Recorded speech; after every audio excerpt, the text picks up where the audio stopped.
This week's Parshas is Parshas Shoftim. It says in the pasuk, Shoftim v'shoftim titin l'cha, that you should assign for yourself judges. So Rav Moshe explains what's the actual l'cha coming to teach us. He explains the chaz coming to teach us that you have to make sure that whatever you're doing right. And before you go judge someone else, you have to make sure what I'm doing, am I doing right? You have to assign for yourself judges. The Chazon Ish explains that it says in the pasuk that you should not take bribes from someone, and it says if you do take a bribe from someone, you're like blind Talmidei Chachamim.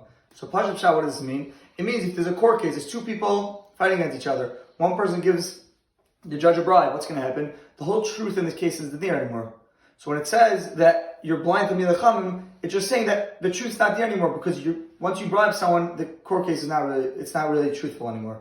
The question is that it says I think it's Gemara. It says that there's, let's say, $1 million question. You find $1 million on the floor. You don't know whose it is. You want to take it. You don't know what to do. So the Gemara says you could positive yourself if you can take it or not. So the question is that why by bribing are we being so strict? We're saying you're like blind Talmidei Chachamim. If you take even $1 bribe, but by this $1 million question, we're saying no, you could positive yourself. It's not so. We're not being so strict by taking your $1 million. So the Chazon's answers say you're right.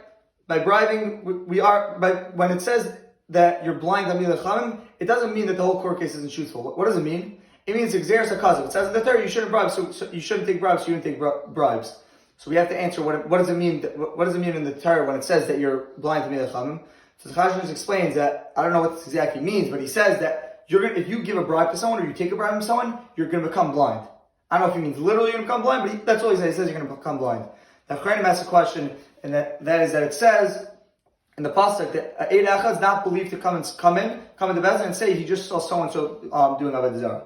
So the question is that this is we know all this because it's all over the Torah. It says that Eid Echad is not believed. So why by avodah zarah would we think differently?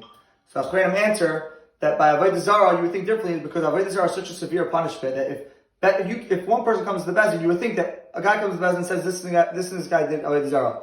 Right away, you would think that he's going to be believed because avodah zarah is such a severe punishment. We don't want anyone doing avodah zarah, so we would say maybe by Eid Echad you believe. So this pasuk comes to teach us that even by avodah zarah, Eid Echad is not believed. Have a great Shabbos.